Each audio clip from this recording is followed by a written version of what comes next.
የተወደዳችሁ አበው ሊቃውንተ ቤተ ክርስቲያን፣ አበው መነኮሳት፣ መምህራነ ወንጌል፣ ወንድሞቼ ዘማሪያን ዘማሪያት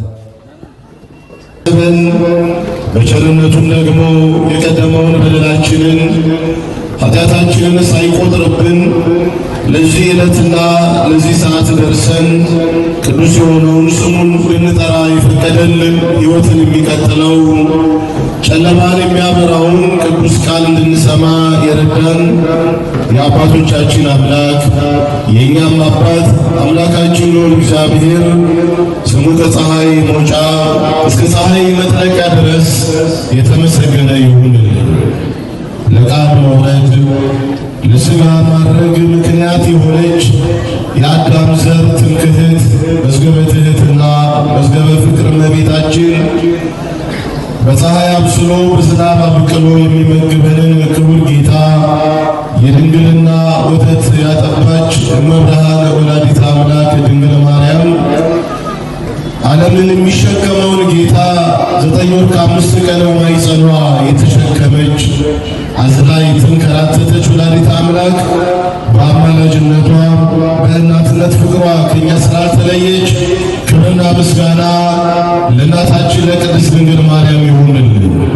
በዛሬው ዕለት አማላጅነቱን፣ ትድግናውን፣ መግቦቱን፣ ቃል ኪዳኑን፣ በረከቱን ፈልገን የተሰበሰብንለት ታላቁ መልአክ ቅዱስ ሩፋኤል ዛሬም ስለሚጠብቀን ዛሬም ስለሚደግፈን ክብርና ምስጋና ለሊቀ መልአኩ ለቅዱስ ሩፋኤል ይሁንልን። በእውነት ምንም እንኳን አየሩ ቀዝቃዛ ቢሆንም ወቅቱ ነው፣ ክረምት ነው። እግዚአብሔር ይመስገን ለዚህ ያደረሰን። በእውነት ቅዱስ ጎርጎርዮስ ሲያስተምር እግዚአብሔርን የምናውቅበት አንዱ ምስጢር የማይታወቀውን እግዚአብሔርን በዓለም ሁሉ የመላውን እግዚአብሔርን ከመታሰብም ከግንዛቤም ከአእምሮ በላይ የሆነውን እግዚአብሔርን የምናውቅበት አንዱ ታላቁ ምስጢር እግዚአብሔር እንደዚህ ወቅቶችን ሲያፈራርቅ ነው ብሎ ይናገራል። እና እግዚአብሔርን ስለ ወቅቱ፣ ስለ ዝናቡም፣ ስለ ፀሐዩም፣ ስለ ነፋሱም በየጊዜው ስለ መግቦቱ እናመሰግነዋለን። እዚህ አየሩ ቢቀሰቅስ ባላችሁበት ስፍራ ላይ ሆናችሁ ልዑል አምላክ እግዚአብሔርን አመስግኑት። ክብርና ምስጋና ለልዑል አምላካችን ለእግዚአብሔር ይሁንልን። ደግማችሁ አመስግኑት። ክብር ለእግዚአብሔር ይሁን። እጅግ በጣም ታላላቅ ሊቃውንተ ቤተ ክርስቲያን አሉ። እዚህ ከኋላ እንደምትመለከቱት እኔ ለመታዘዝ ያህል ትንሽ በምዕራፍ 14 ከቁጥር 15 ጀምሮ ያለውን ቃል በማንበብ ይሆናል። በማስተዋል ሆናችሁ ተከታተሉ። እግዚአብሔር ከሁላችን ጋር ይሁንልን።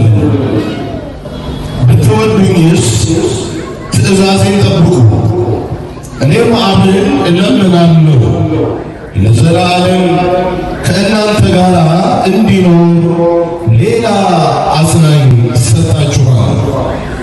እሱም ዓለም የማያውቀውና የማያየው ስለሆነ ሊቀበለው የማይቻለው የእውነት መንፈስ ነው። ነገር ግን በእናንተ ዘንድ ስለሚኖር በውስጣችሁም ስለሚሆን እናንተ ታውቁታላችሁ ይላል። ስለ ቃሉ የቃሉ ባለቤት አምላካችን ነው እግዚአብሔር ስሙ የተመሰገነ ይሁንልን። ወገኖች አሁን ካነበብነው የመጽሐፍ ቅዱስ ክፍል ውስጥ ሌላ አጽናኝ ይሰጣችኋል የሚለውን ቃል ይዘን እንቆያለን። የትምህርታችን ርዕስ ነው።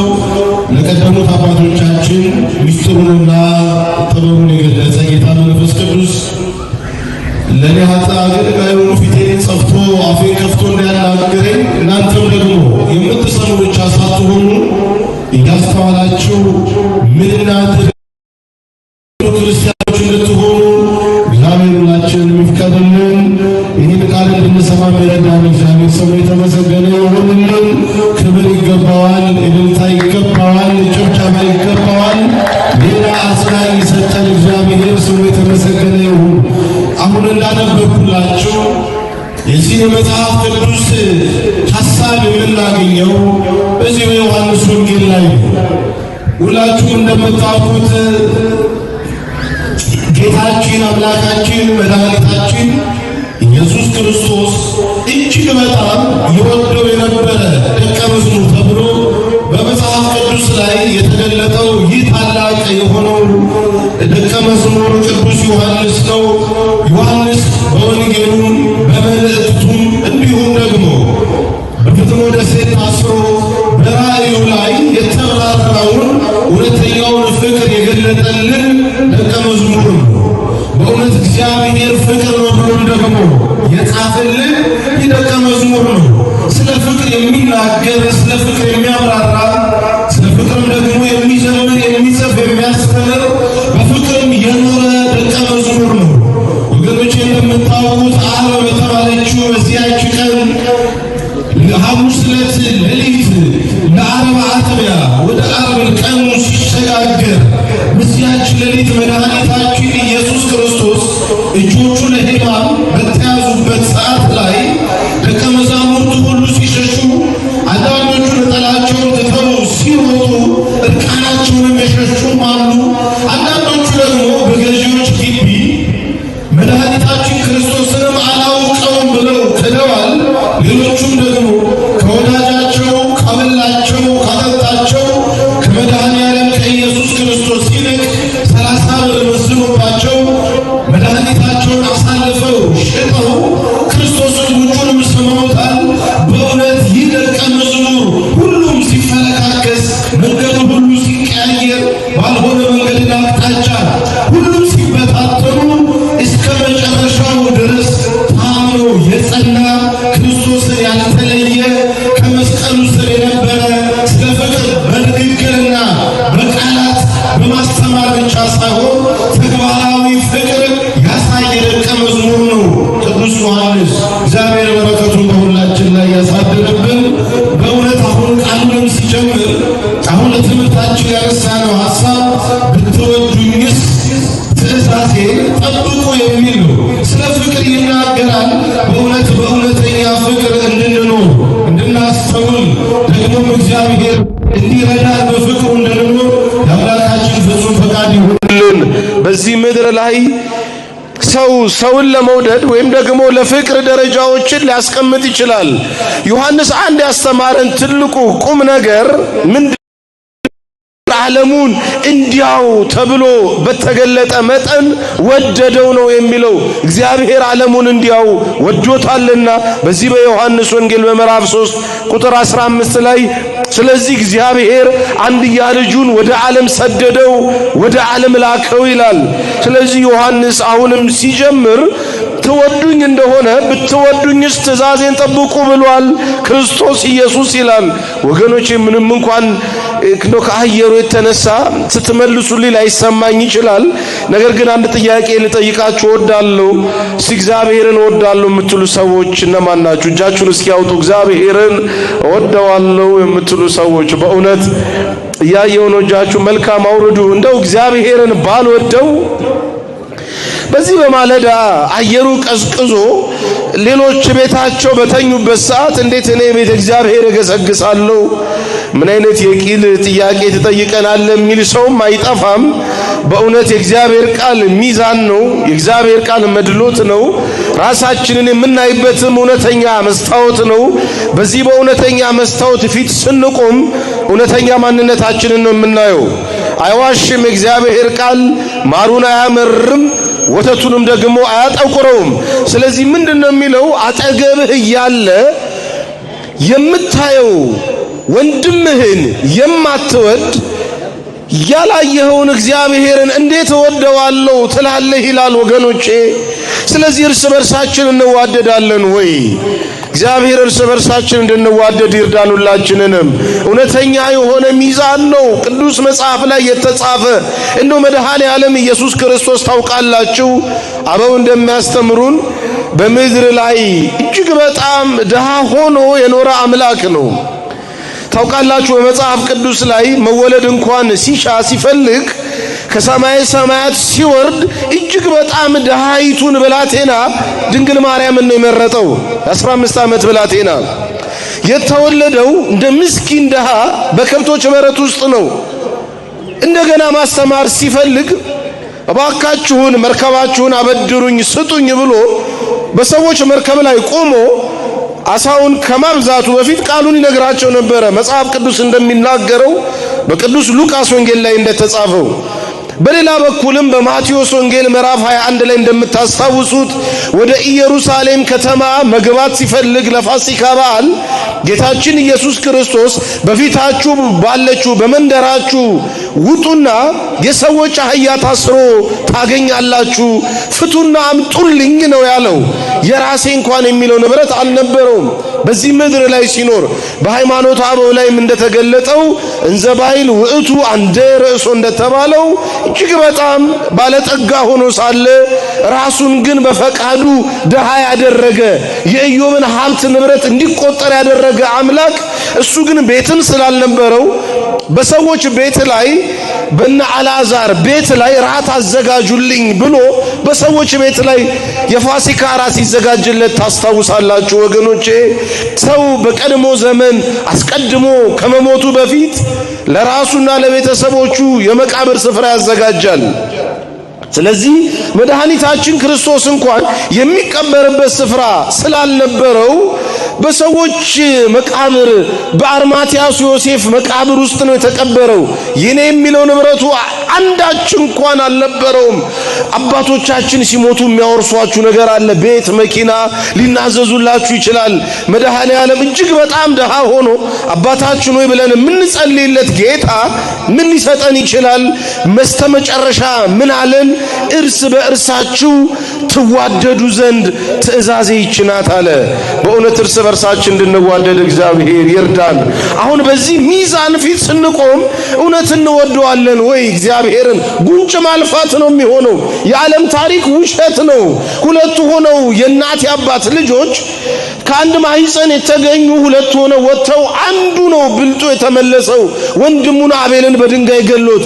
ወንድም ማለት በዚህ ዘመን ጉንጭ አለፋበት ዘመን ነው ወገኖቼ። ሰው እንደ ተልባ ሰፈር የሚሸራተትበት የኔ የምትለው ሰው ራስ ምታት አሳማሚ የሆነበት ዓለም ግራ በተጋባበት ዘመን ስንኖር እግዚአብሔር ይሄን ቃል ነገረን። ትወዱኛላችሁ ወይ ብሎ ጠየቀ።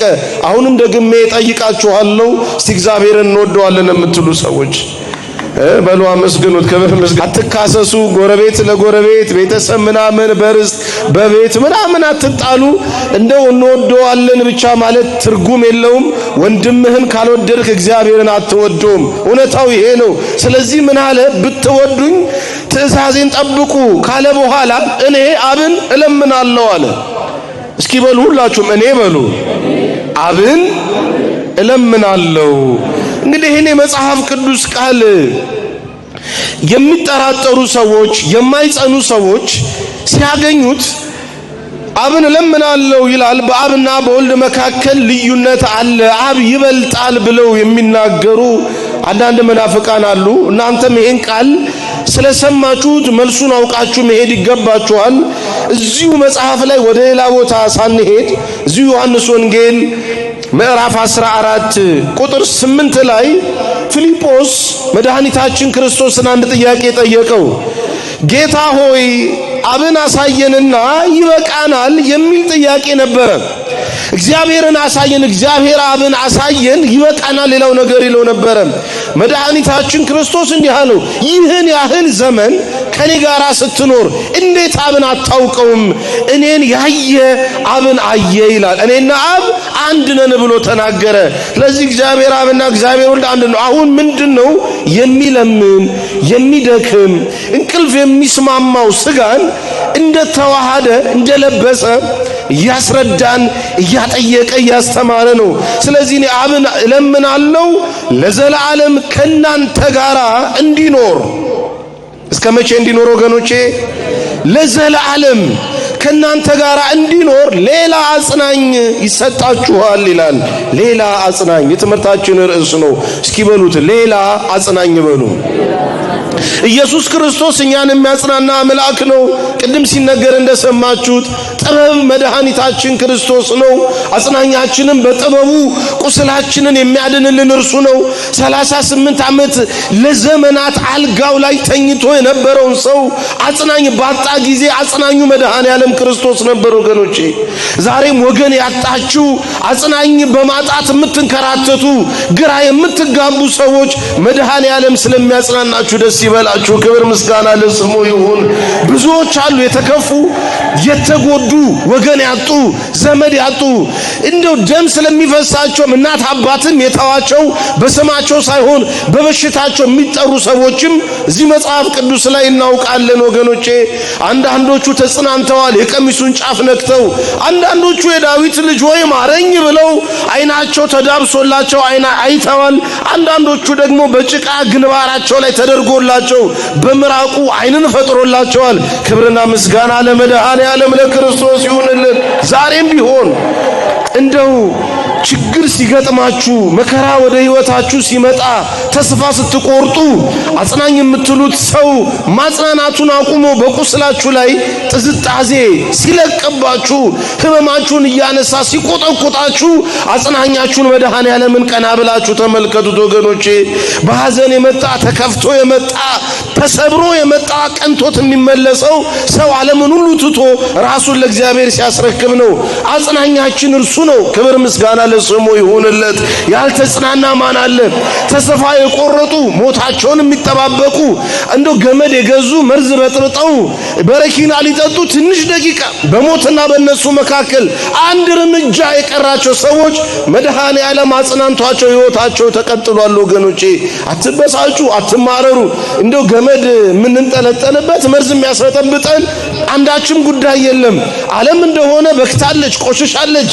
ሕያዋንን አልፋ ሙታንን የምታሳድድ ቆሻሻ ዓለም ውስጥ ነው ያለነው። ወገኖቼ ባላችሁ ጊዜ የምትዘል የምታደሸድሽ ስታጡ ደግሞ የምትከሳችሁ ረግጣችሁ ማሲንቆ የምትገዘግዝ ደሊላ የሆነች ያልተረጋጋች ወዲህ ወዲያ የምትል ዓለም ውስጥ ነው ያላችሁት። የሰው አጀብ የሰው ከበሬታ ልክ እንደ ጥላ ነው። ቀን ሲጥላችሁ ትቷችሁ ነው የሚሸሻችሁ። ባዶም ሆናችሁ የማይሸሻችሁ፣ ምስኪንም ሆናችሁ አለሁላችሁ እያለ የሚያጽናናችሁ የማርያም ልጅ ክርስቶስ ስላለ በዚህ ተጽናኑ ወገኖቼ። አንዳችም አትከፉ። አሁን ስለ እርገቱ ይሄ ምዕራፍ የቤተ ክርስቲያን ምስጢራዊ ኃይሏ ነው። በዚህ ምዕራፍ ላይ በሚገባ ትምህርተ ሥላሴ ተተንትኗል እና እንደው ግብረ ዘውሃብ ከን ይፈጸምኩም ወደ ኋላ የምታዩት ነው። ወደ ዮሐንስ ምዕራፍ 17 እንደዚህ ስለዚህ መድኃኒታችን ክርስቶስ ስለ እርገቱ ይናገራልና ወደዚያ ሊሄድ ነው ሲላቸው ልባቸው ይሰበርባቸዋል። ምክንያቱም የሚያጽናናቸው እርሱ ነው። ቢርባቸው እንኳን 2 ዓሣ 5 የገብስ ቂጣ ባርኮ ሺዎችን የሚያጠግበው እሱ እንደሆነ ያውቃሉ። ስለዚህ ግራ ተጋብተዋል። በዚህ ሰዓት ምን አላቸው?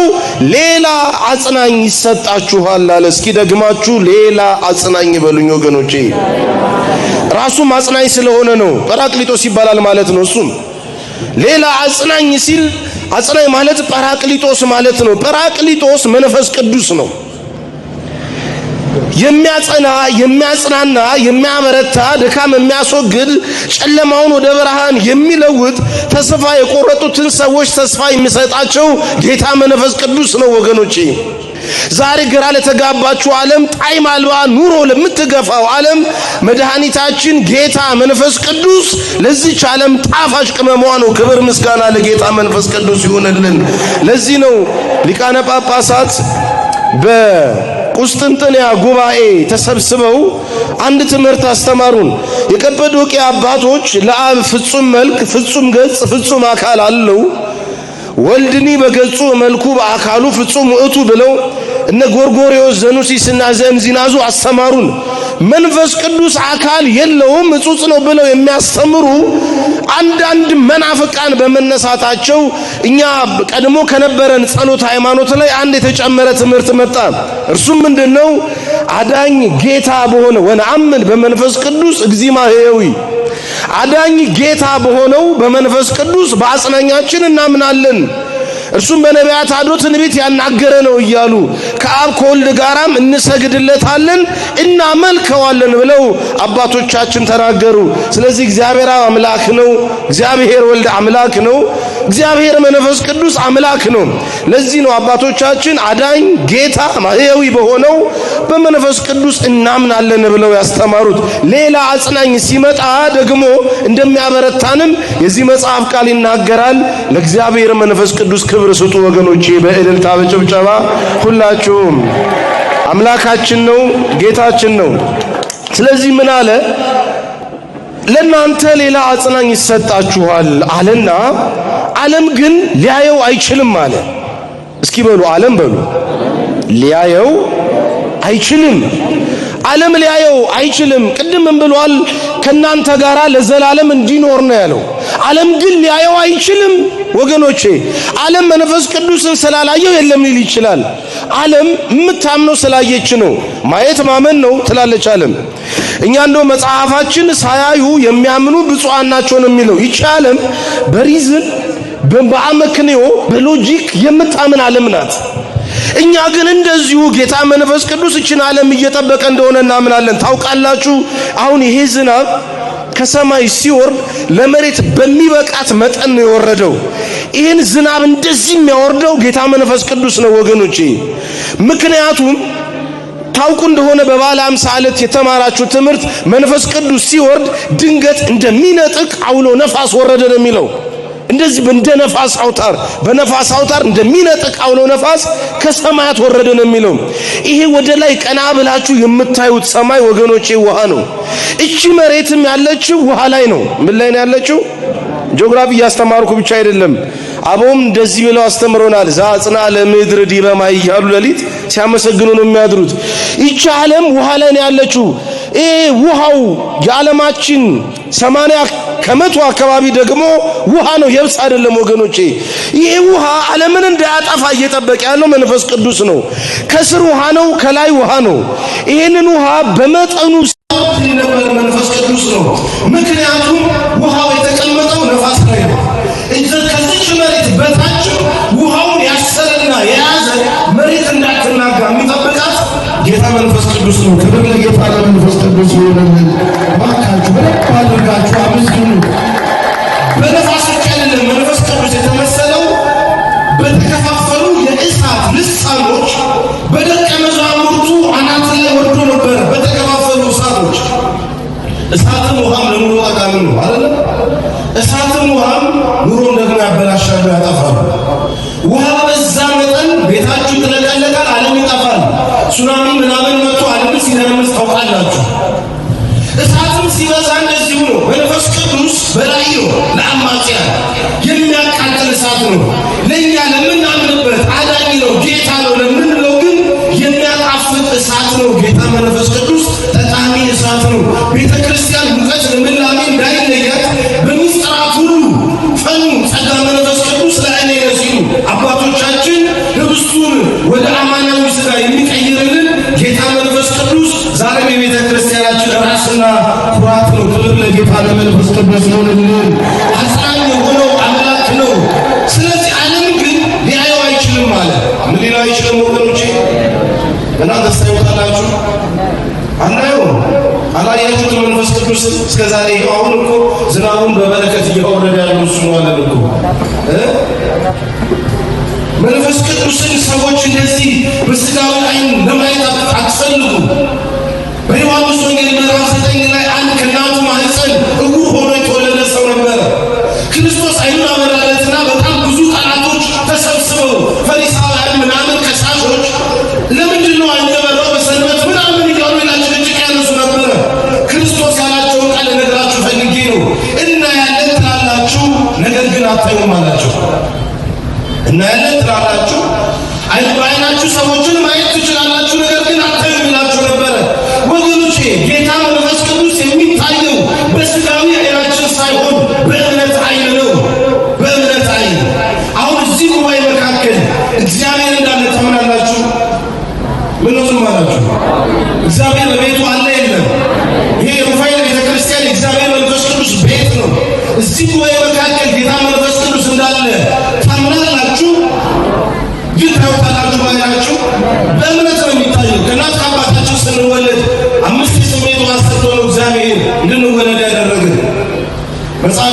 ዘፍጥረት ነው እንደሚለው 10 የስሜት ሕዋሳት አለን የሚለው 5ቱ ከውስጥ ነው 5ቱ ከውጭ ነው ይላል። ምክንያቱም እንደዚህ በስጋ እንደምታዩት ደግሞ የእምነት አይን የሚባል አለ፣ የልቦና አይን አለ። ቤተ ክርስቲያን የዚህ ጉዳይ ስለሚገባት ስትጸልይ ሀበነ እግዚኦ አዕይንተ አእምሮ ትላለች። እግዚአብሔር የልቦና አይናችሁን ያብራላችሁ ማለት ነው። እግዚአብሔር የልቦና አይናችሁን ያብራልን። እዚህ ሩፋኤል አሁን ስትመጡ ዝናብ ነው፣ ጃንጥላ ይዛችኋል እና አንድ የሰፈራችሁ ሰው አጠገባችሁ ሲያልፍ ልብ አላላችሁ ይሆናል እና ሌላ ቀን ስትገናኙ ዝም ብለህ እኮ አለፍከኝ አንተ ምንድን ነው ቂም ይዘህብኛል ወይ ባለፈው ታርቀን አልነበር እንዴ ገዴ ሽማግሌ መጥቶ ምናምን ይላል ሰው እንዴ ባጠገብህ አልፌ ወይ ሰላም አልከኝ ይላል ደግሞ ሲመልስ አይ ያኔ ዝናብ ስለነበረ ጃንጥላ ይዤ በእርግጥ ልብ ካላየ እኮ አይን ስላየ ምን ምናምን እንላለን አይደለም ወገኖቼ። የልቦናችን ብርሃን እግዚአብሔር ያብራልን። እግዚአብሔር ስለማየት አንድ ነገር ነግሬያችሁ 3 ነገር ነው የምናየው፣ ወደዛ እንሄዳለን። ምክንያቱም መጽሐፉ ምን ይላል? ዓለም የማያየው ስለማያየው ደግሞ የማያውቀው ሁለተኛው የማያውቀው ስለሆነ ሊቀበለው አይችልም። 3 ነገር ነው የምናየው። እሱ ላይ ተለምናበቀው እግዚአብሔር ከሁላችን ጋር ይሁንልን። የመጀመሪያው ዓለም ሊያየው አይችልም የተባለው ማለት ነው። እንደው በስለዚህ ስናነሳ አንዲት ምስኪን ሴት ታሪክን ማንሳት ጥሩ ይመስለኛል። መጽሐፍ ቅዱስ ላይ እዚህ ደጋግማችሁ ልትማሩት ልታውቁትም ትችላላችሁ። መድገሙ ጥሩ ነው። አንዲት በጣም ምስኪን የነበረች አጋር ስለምትባል ሴት ነው በዚህ በኦሪት ዘፍጥረት ላይ ተጽፎ የምናገኘው። በአብርሃም ታሪክ ውስጥ ያለ በአብርሃም ዘር ውስጥ የሚገኝ አንድ እስማኤል ስለሚባል ሰው ታሪክ መጽሐፍ ቅዱስ ዘግቦልን እናውቃለን። በዚህ መጽሐፍ ቅዱስ ክፍል ላይ እሱ ቤት ውስጥ የምትሰራ የምታገለግል አንዲት አጋር የምትባል ምስኪን ሴት ነበረች እና ልጇ እስማኤል ይባላል።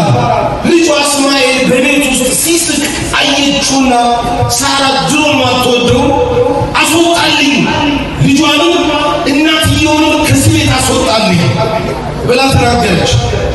ከልጅ ጋር ሊወርስ አይገባውም።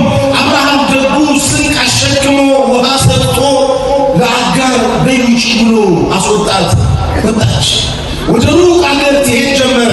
እጅ በጣም ምስኪን የሆነች ሴት ናት። ወገን የላትም፣ ዘመድ የላትም፣ የምትጠጋበት ስፍራ የላትም። አብርሃም ደጉ ሲያስወጣት ዘመድ ቢኖራት ዘመዷ ቤት እንደሄደች መጽሐፍ ቅዱስ ይነግረን ነበረ። ግን ዘመድ ስላልነበራት ወደ ምድረ በዳ ነው የወጣችው። ወገኖች ዘመድ ሳይኖራችሁ ስትቀሩ ብቻችሁን ስትሆኑ በሰው መካከል ተቀምጣችሁ ብቸኝነት ሲሰማችሁ ቅዱስ ሩፋኤል አለው ይበላችሁ ወገኖች። አሜን አትሉ? እዴላችሁ ቢገዘገዝም ሩፋኤል ዘመድ ሆናችሁ አሜን በሉ። በሚገርም ሁኔታችን ምስኪን ሴት ያንን ስንቅ ይዛ ውሃውን ይዛ ወደ ሩቅ አገር ሄደች። የማይጎድል ነገር የለም እዚህ ምድር ላይ፣ የማይጠፋ ነገር የለም እዚህ ምድር ላይ።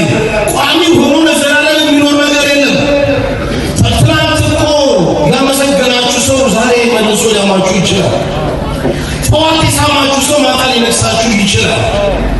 የዚህ ዓለም ነገር እንደ ፔንዱለም መወዛወዝ ነው። አንዴ ወደዚህ፣ አንዴ ወደዛ፣ አንዴ ገና፣ አንዴ ወደ ቀኝ። እግዚአብሔር አቋማላችሁ የሚርዳን እኛንም ገና የተጋባ ነው። አንዴ ወዲያ፣ አንዴ ወዲያ የምንለው ስለሚያልቀው ስለሚጠፋው ነገር ነው። ዛሬ እግዚአብሔር የምንጠይቀው እዚህ ጉባኤ መካከል ጸሎታችሁን እስቲ መዝኑ። ስንቶቻችሁ ናችሁ ሩፋኤል ሆይ ባክህን በቅዱስ ቁርባን አውቃኝ ብላችሁ የተሳላችሁ ሰዎች ስንቶቻችሁ ናችሁ? ዛሬ ጠይቁት ራሳችሁን። ወይስ ቢዝነሳችሁ የለመናችሁ ዛሬ የተሳላችሁት? ሩፋኤል ፈታኝ ማይጸን ስለሆነ ስለምትወልዱት ልጅ ነው እየጠየቃችሁ ያላችሁት? ስለ ሀብት ስለ ንብረት ውጭ ሀገር ስለሚሄድ ወይዛ ስላሉ ዘመዶቻችሁ የተሳላችሁት? ራሳችሁን እግዚአብሔር ፊት ፈትኑ፣ ጠይቁ። ወገኖቼ በእውነት የሚያስፈልገው እግዚአብሔር መንግስት መጠበቅና መናፈቅ ነው። የማያልቀው ያ ነው። አጋር የምትባል ሴት ስንቅ ይዛ ሄደች። ስንቁ አለቀባት። ወገኖቼ ስልጣን ይጠፋል፣ ሀብትም ይወድማል። በተለይ የዚህ ሀገር ስልጣን የዛፍ ላይ እንቅልፍ አይደለም እንዴ? ስንት ሚኒስቴር ነው በአንድ ዓመት ውስጥ ሲሻር ሲሾም የምታዩት? ስልጣንም አያስመካም፣ የሚያሳርፍ ነገርም አይደለም ወገኖቼ። የሚያሳርፈው እግዚአብሔርን ማመን ብቻ ነው። ስንቁም ይጎላል፣ ውሃውም ይጠፋል። አጋር በዚያ ምድረ በዳ ቤርሳቤህ ይባላል ምድረ በዳው ጭው ያለ በረሃ ውስጥ እግዚአብሔር ከሌላችሁ ወገኖች እግዚአብሔር ከሁላችን ጋር ይሁን። እግዚአብሔር በዚህ ምድር ያመጣኝ በረሃው ነው እንዲውጠኝ አሸዋውን እንዲያስቀረኝ ነው ወይ ብላ አማራች። በጣም አዘነች፣ በጣም አለቀሰች፣ በጣም ልቧ ተከፋ፣ ውስጧ ባዶነት ተሰማው። እኔ ከወገን አልተፈጠርኩም ወይ ብላ ተናገረች።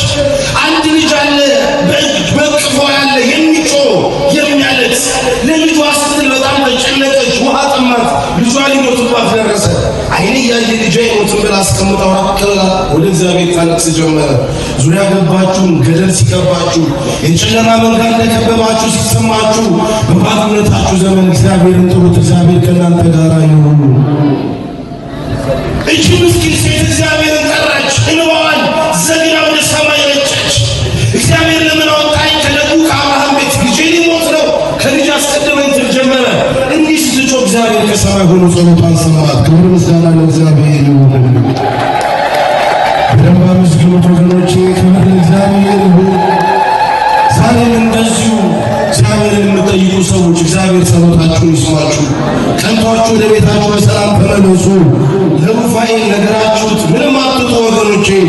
የሚያስፈልጋችሁ የሚያሻችሁን እግዚአብሔር አደላድሞ ይስጣችሁ። እቺ ምስኪን ሴት ጮኸች። መጽሐፍ እንዳለው ችግረኛው ጮኸ፣ እግዚአብሔርን ሰማው። እንደው እንድትሉ ትፈልጋለሁ። የኔ መጽሐፍ ቅዱስ ጥቅስ ስንቱን ዕዳ የጸናው እግዚአብሔር ሰማው የሚለው ያ ችግረኛ ብሎ ወገኖቼ አልሰማችሁ? ያ ችግረኛ ብሎ ጮኸ፣ እግዚአብሔርን ሰማው። እንዲህ ነው ችግረኛ ሲጮህ ሰው አይሰማም። ጠቢቡ እንደተናገረው ጠቢቡ ሰሎሞን ሲናገር አንድ ድሃ አጠገባቸው ቆሞ ላንቃው እስኪበጠስ ቢጮህ አይሰሙትም ይላል። ባለጠጋው ከሩቅ የተናገረው ግን በደንብ አድርገው አጥፍተው ይሰሙታል ሰዎች አይደለም። ችግረኛውን የሚሰማ መድኃኒዓለም ስሙ የተመሰገነ ይሁን። አጋር አይዞሽ አላት እግዚአብሔር። አታልቅሽ አጋር፣ እስኪ ወደ ኋላሽ ዞር በላት። አጋር ወደ ኋላዋ ዞር ስትል ልጇን በጣለችበት ቦታ ላይ እግዚአብሔር ምንጭ አፍልቆላት ያ በረሃ ገነት ሆኖ ነበረ። አረንጓዴ ለብሶ ለምልሞ አመስግኑት። ክብር ምስጋና ለእግዚአብሔር ይሁን። በደንብ አመስግኑት። ክብር ለመድኃኒዓለም ይሁንልን። እኔ አሁን ለትምህርት የሚጠቅመኝ ነገር ምን መሰላችሁ? አጋር ታሪክ ያመጣው አጋር የተናገረችው ንግግር ነው። በዚህ በምድረ በዳ ላይ እናት አባት በማያዩበት ስፍራ ወገን እናንተን በማይመለከትበት ቦታ ላይ ምን አለች መሰላችሁ? እግዚአብሔር ለካ እያየኝ ነው፣ የሚያየኝን አምላክ በዓይኔ አየሁት አለች። እግዚአብሔር እኮ አላየችውም። እግዚአብሔር ያየችው በመግቦቱ በትክክል ነው። እንጀራ ስላበላት፣ ውሃ ስላጠጣት፣ ልጇን ስላተረፈላት እግዚአብሔርን አየሁት አለች። ወገኖች እናንተ እግዚአብሔርን አላያችሁትም፣ እንጀራ አላበላችሁም፣ ልጅ ወልዳችሁ እንድትጾሙ አላደረጋችሁም፣ ጤና አልሰጣችሁም። ታዲያ እግዚአብሔርን አላየሁትም ይባላል። ያያችሁት ሰዎች አመስግኑት። ክብር ለመድኃኒዓለም ይሁን። እንደው እንጀራ ስትበሉ እንጀራ ስትቆርሱ ልትበሉ ያደረጋችሁ ማን ነው? ባለብዙ አይነት እንጀራ የሀገራችን ምግብ።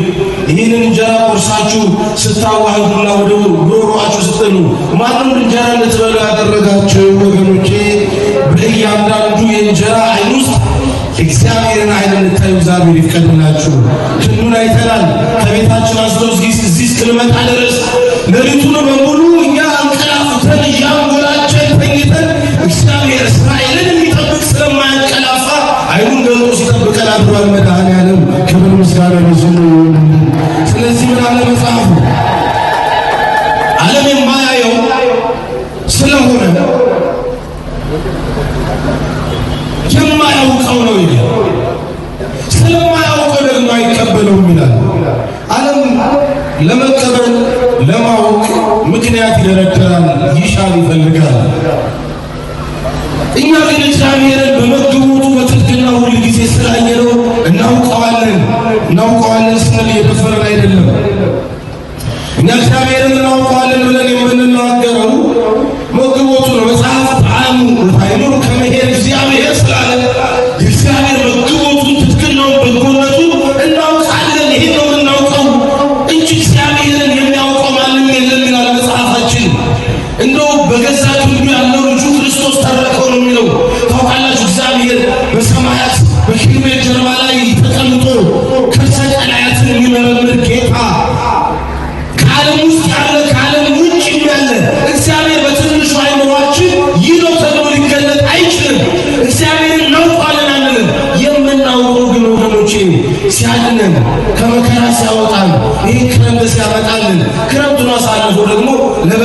ሲያደርሰን መጸውን ለነፋሱን ዘመን ሲያሳየን ጸደዩን በልጉን ሲያመጣ እግዚአብሔርን እናውቀዋለን።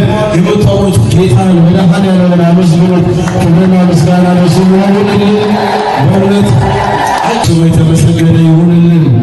በመከራና በስደት ዘመን በክፉ ቀን ቅዱስ ሩፋኤል አጠገባችሁ ይቆምላችሁ። ሰናክሬምን ያሳፈረ ሊቀ መላእክት ለእናንተ ጠላታችሁን ያሳፍርላችሁ። ወገኖቼ አግኝታችሁ አትጡ። ጠላቶቻችሁ በአንድ መንገድ ተማምለው ተመካክለው ሲመጡ ቅዱስ ሩፋኤል ምክራቸውን ዘርዝሮ በግራ በቀኝ ይበትንላችሁ። ወገኖቼ እንደው ራስ እንጂ ጅራት ያደርጋችሁ ቅዱስ ሩፋኤልን ያመነ የተማመነ በቃል ኪዳኑ በጸበሉ የተማመነ ሰው ወድቆ አይወድቅም። ወገኖቼ ቅዱስ ሩፋኤልን አመስግኑት። ክብር ለስሙ ይሁን። በእውነት በሃይማኖታችሁ እንድትጸኑ እግዚአብሔር ይርዳችሁ። ዛሬ ዘመኑ ክፉ ነው። ተቀድሶ የሚረከስበት ዘመን ነው። ቆርሶ የሚያፈርስበት ዘመን ነው። የተዋህዶ ልጆች ነበሩ። ሃይማኖታቸውን ለብሔር ሲሉ፣ ለገንዘብ ሲሉ፣ ለስልጣን ሲሉ፣ ለሀብት ሲሉ ቀየሩ የሚባልበት ክፉ ዘመን ላይ ደርሰናል። ወገኖች ቅዱስ ሩፋኤል ከዚህ ክፉ ነገር ይጠብቃችሁ። እንደውም ስትጸልዩ ሩፋኤል መጨረሻዬን አሳምርልኝ በሉት። ወገኖች ቅዱስ ሩፋኤል መጨረሻቸውን ያሳምርልን። ሌላ አጽናኝ ጌታ መንፈስ ቅዱስ መጥቶ ያጽናናል። ሁላችንንም ያስተማረን